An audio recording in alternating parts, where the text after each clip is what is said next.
humbling and very inspirational. Every day was a different story, and we definitely met so many amazing people each and every day.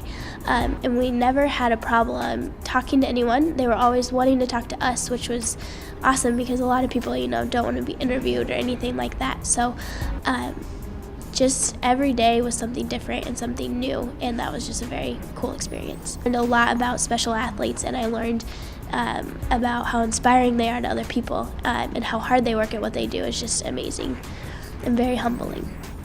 Well, I had expectations for myself, just being able to handle the hours because I knew it was going to be hectic, stay organized, and learn as much as I could.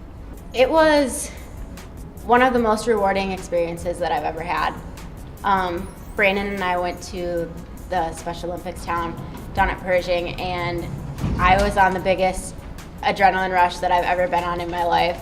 And we both decided that working for 14 hours has never been as exciting or rewarding or beneficial or any of the words you could possibly think of as it is to work with these athletes. I learned a lot. I learned how to really excel at what I want to do, and I learned a lot about Special Olympic athletes in general, I think. I mean, I think it was a great experience all around. I don't think there wasn't anything that was bad about it.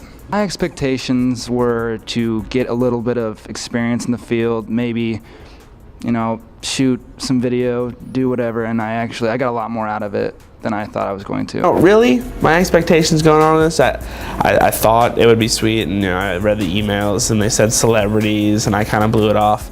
And then they told me Andy Roddick was going to be here, and I actually got to go inside the ropes to Andy Roddick, and I got to meet Andy Roddick.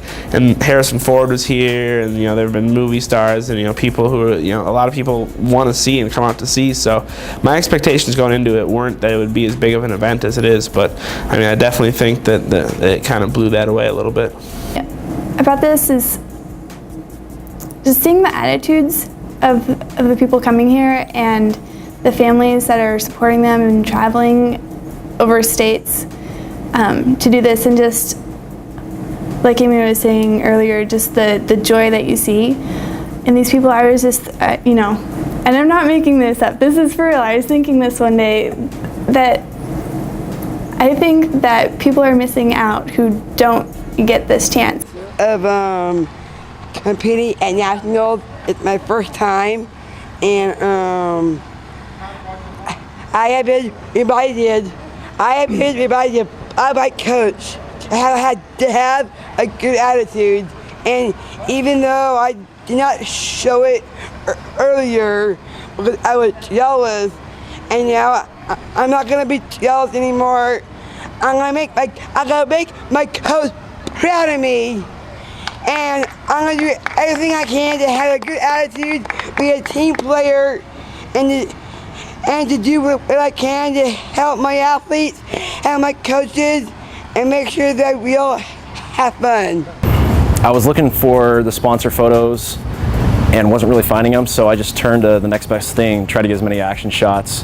I tried to get that emotional shot, which actually took me until the fourth night to finally get during flag football, where Nebraska Red had just won the championship, and both Nebraska Red and Nebraska White crowded around the Red coach and dumped their water bottles on him in a Gatorade bath. I think there has been a lot of unification, and as someone from a different ethnicity, I see it more, and I've seen tons of races and cultures and genders come together and cheering each other on. Today I took pictures of the award ceremony, and there were 4 different cultures just lined up together, and they were hugging each other and saying great job to their teammates, and their coaches were just treating everyone like a good athlete.